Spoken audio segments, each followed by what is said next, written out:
Let's begin talking about being a good person. First of all, I would like to greet you here and express my hope that all of you are good people. Maybe some of you would like to become better people, or some of you maybe would like to become good people, because you think that you are not good persons. Well, these are the words on the top. Being a good person isn't that little, is my favorite phrase. Do you agree to it? I think you do. It's in giving that we receive. I think the content of this favorite phrase will be explained later on. What's that, being a good person? Who makes the world a better place to live in? Have you recognized the lines from the favorite, very popular song? Have you recognized it? It's quite a popular song. I think it's an American song about making the world a better place to live in. Michael Jackson. Yes, Michael Jackson, quite right. Can you name, will you think over, and can you name the person who might be called as a model of a good person at Brett State University? Either of students or teachers? Will you please? Can you name any person who might be taken as a model of a good person? Well, go ahead. Don't be shy. Well, do it. Liana? Our groupmates? All of them? Yes. No, it's not right. All of them, I think, are not considered to be very good people. There are grades of being a good person, I think. Okay, nevertheless, will you please say what are the qualities that make you recognize that very person as a good person? Can you name any qualities or values or traits? Who might be called a good person? The ones who have which values? Okay? Next slide. The ones, I think, who is kind and generous, then is nice, then gives a helping hand to another person, does not do any harm to another, thinks of others before themselves, does not lie to others. Can you add any trait to this list? Can you? Someone who?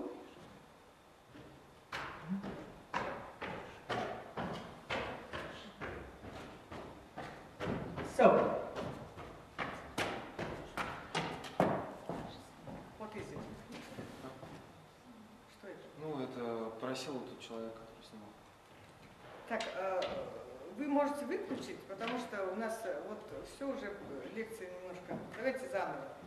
Хорошо, вы выключайте. Я не умею пользоваться этим. Ну ладно, надеюсь, Вадим Матонин поймет, что надо. Теперь мы делаем дубль 2. Дубль 2, хорошо? Так, начинаем заново. Нет, господа хорошие, давайте договоримся, что вы не будете молчать. Я так вообще не умею работать, одна сама с собой говорит. Мне нужно, чтобы кто-то выкрикивал с места. Елена Павловна, пожалуйста, придется вам работать, потому что такие простые вещи я не должна обсуждать сама с собой, хорошо? Так, и будем быстрее работать. Так, дубль 2. Так, Лиана, значит, вы, вот когда я киваю, вы сразу, я не буду уже все время говорить next slide, правильно? Okay. So, let's begin with another try. Well, hello. I hope that you, the ones who have gathered here to listen to my talk, are good people or would like to become better people. С самого начала, да, с самого начала. Так, so a third try. Hello, I think that all of you who have gathered here would like to become better people. The topic of my talk is you become a good person, will you?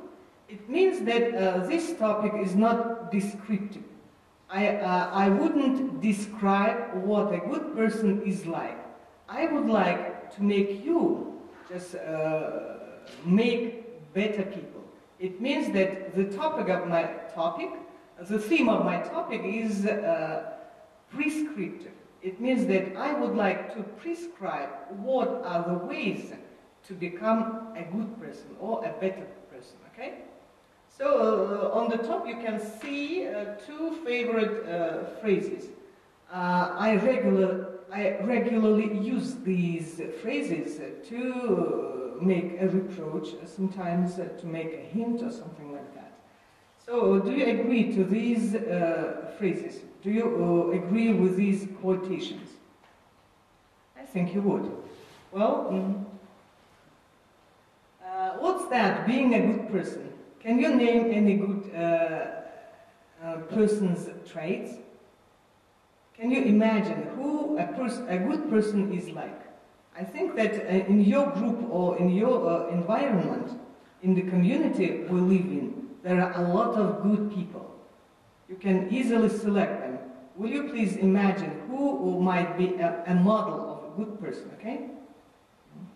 I think that you might not be mistaken saying that the traits of the one who is a good person are the following ones. So a good person is kind and generous. Is it right? Yes. Then he is nice. A nice person always gives a gentle smile. Am I right? Yes. Then giving a helping hand to another person is, of course, the good person's quality. The other value is not doing harm to another person. Then thinking of others, not about yourself, is also a trait of a good person. And not lying to others, I think, is also a quality we should develop in ourselves. Well, what is the reason for, what are the reasons you think we name these traits the qualities of a good person? I think that one of the reasons is that you would like to be treated a certain way. And you would like to be treated with these qualities. So therefore, the reason for naming a definite person a good person is in the following, in the above set. How to apply those qualities? I think that you agree with me that it's quite difficult to develop or to apply these qualities in ourselves. Being a good person is harder than being a bad person.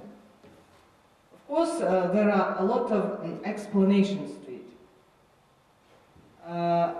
But anyway, the secret lies in science. And further on, we will be speaking about neurophysiology. But before it, we'll speak about other guidances. So you might turn for guidance to, for example, religion, to family, to your friend, to the community, to psychologists and yourself. When I speak that there are some very truthful recommendations how to change yourself for the better, lies in psychoneurophysiology,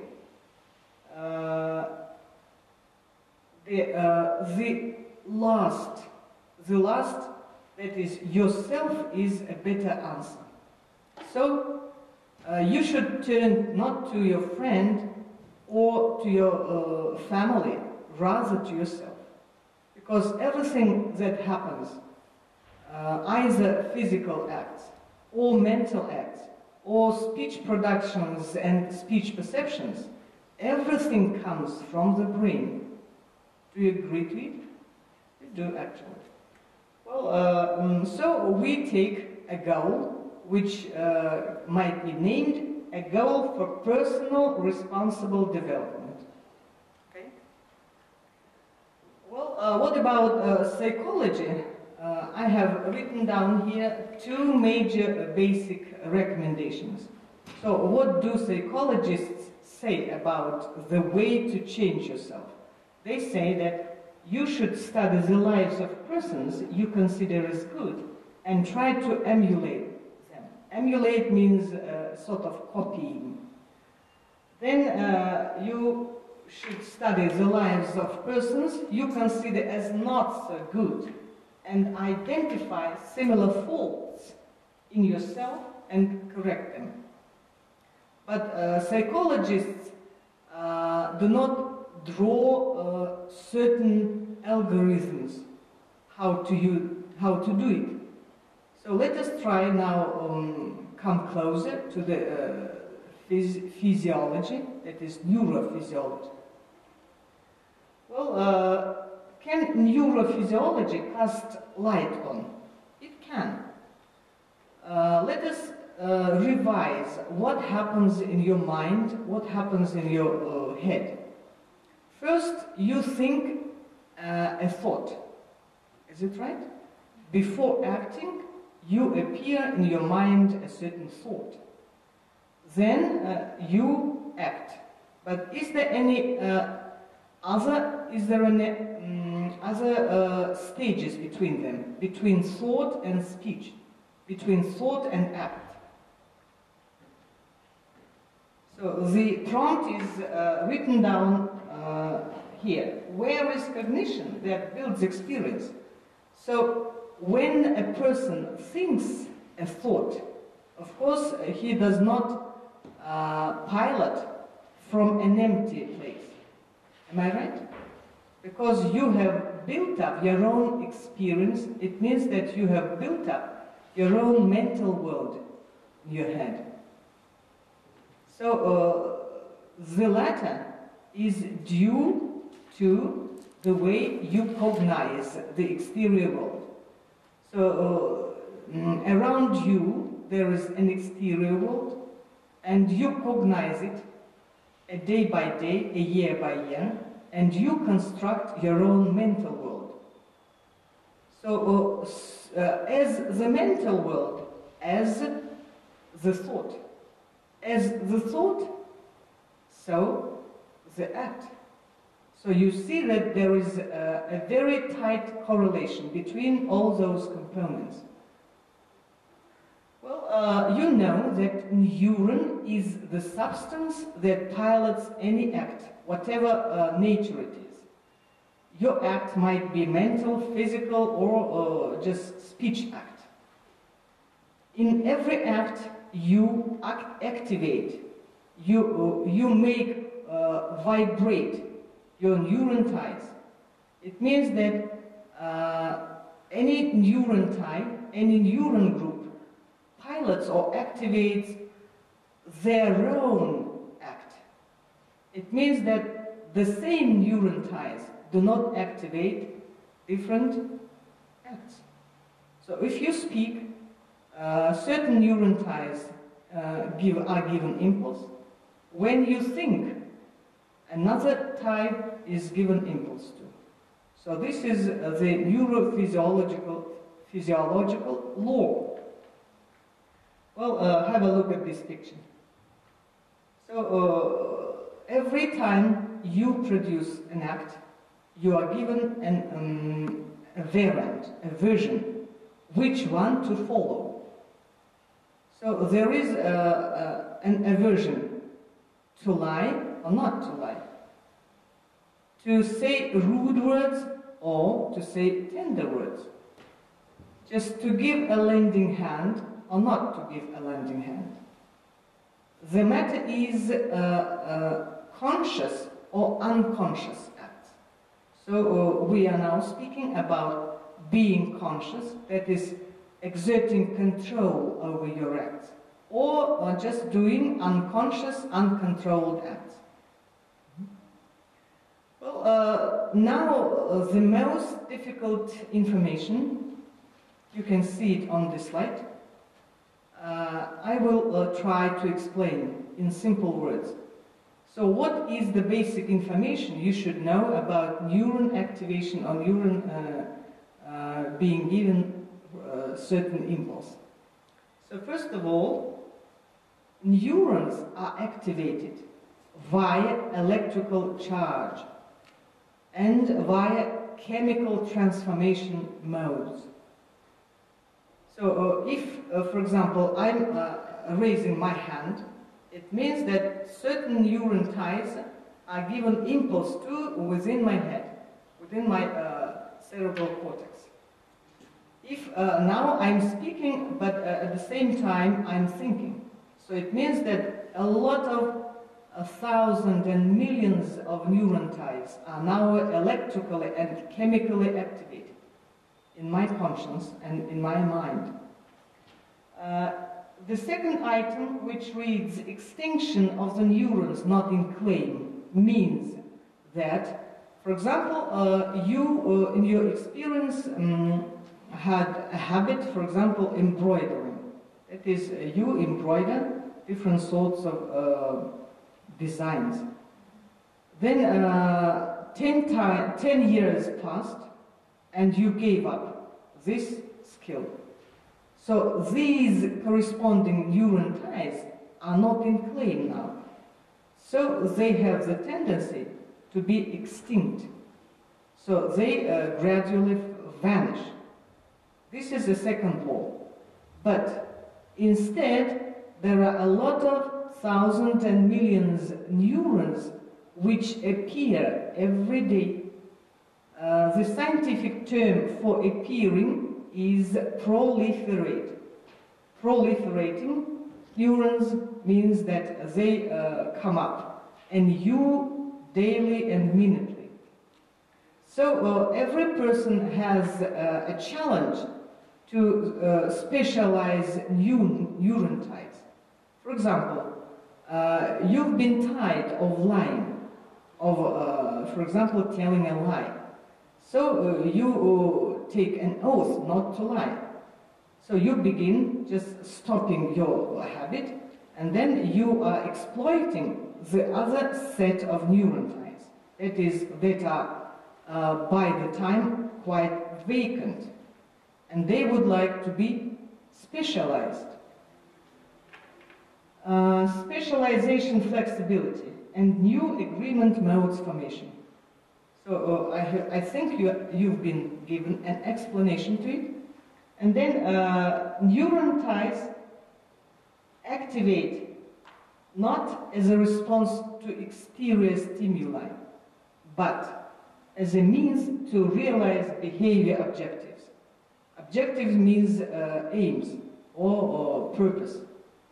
So when you say to yourself, well, today I would like to begin a new life, not as a liar, but as a person who takes some responsibility. And it means that you are taking another objective. So the corresponding neuron ties are already ready to follow your task. So this is a very important principle of basic neurophysiology law. The last but not least is anti and packet mode of sensory, motor, intellectual, modal, somatic, and emotional constituents.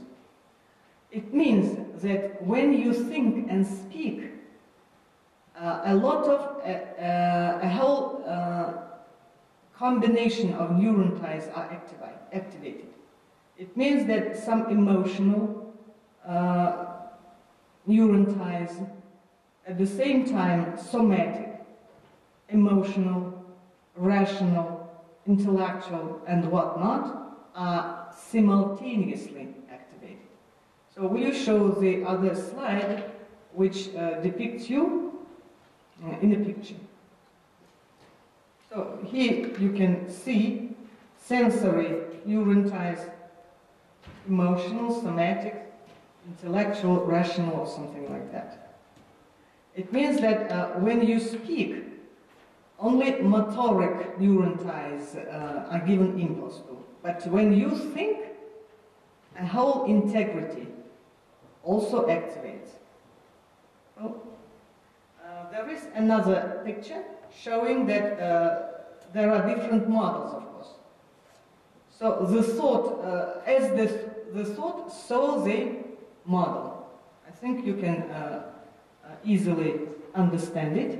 There are a lot of models when ties are integrated and connected with each other. Well, here is the picture, chain reaction conditions of moral regress. It's not a picture, but it's a sort of figure or scheme. I have tried to show in succession that when a person acts in a bad way, there are interlinked conditions that have formed his lifestyle. So to begin with, the bad person, for example, would like to tell a lie. So the first is in his mind there is absence of motivation to exert control over his behavior. Then, why does it happen so? So the reason for it is that in his mind there have occurred irregular inputs of acts of goodness. Then in his mind, in his cerebral cortex, the representation of goodness is very weak. So in his memory, there is a weak representation of the corresponding neurons who pilot goodness acts.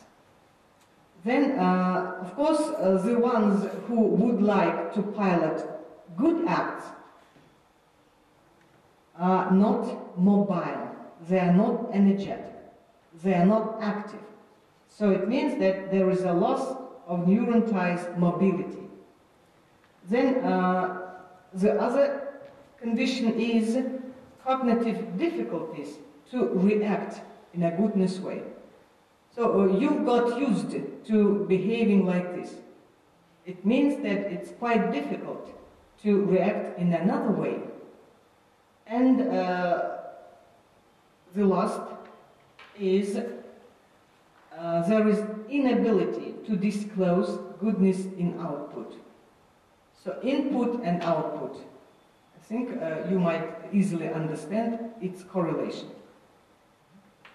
Well, here I have depicted a sort of explicating the correlation between subconsciousness and consciousness. When a person behaves in a bad way, more regularly than not, he does it in a subconscious way. It means that in unconscious way. You do not control yourself. So here is mental processes which occur in your mind. Then the response, whether to fight or flight. Then instinctively you choose the response to seek, to relief seeking. Then you do not choose to react the other way. So this is the scheme to show the difference between subconscious efforts and conscious efforts. Well, what about controlled or conscious response? Before explaining this sort of algorithm, I would like you to pay attention to this scheme. So this is a left hemisphere.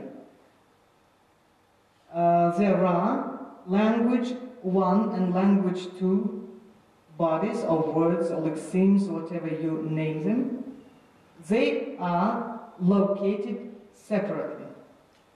Have you heard about it? Have you heard that languages do not mix up one integrity? They occur in different places. It means that up to corresponding neuron ties, language one, for example, Vadim has acquired Chinese, the other language you have acquired is English, and the third one is Russian, your native tongue. So it means that all the three language bodies, lexemes, occur in different places because they are not piloted by the same neuron ties. So what about frontal lobe? Frontal lobe, this part of the head is called frontal lobe. This is the place which differentiates animals and human beings. Have you heard about it? You haven't. So what does the frontal lobe pilot?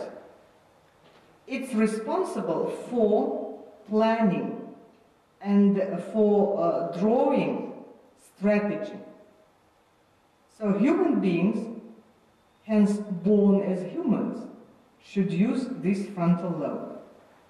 So before reacting to external, for example, circumstances in a negative way, you should use the frontal lobe and plan which way you should react, but in a better way, using or not using language science. Alexandra Zalevskaya is one of prominent psycholinguists in Russian. She works in Tver. So she says that a word is a laser ray which reads out a hologram. Of course, a hologram here stands for very complicated thinking processes.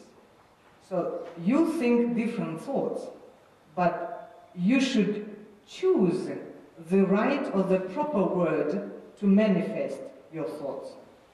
Is it right? Mm-hmm.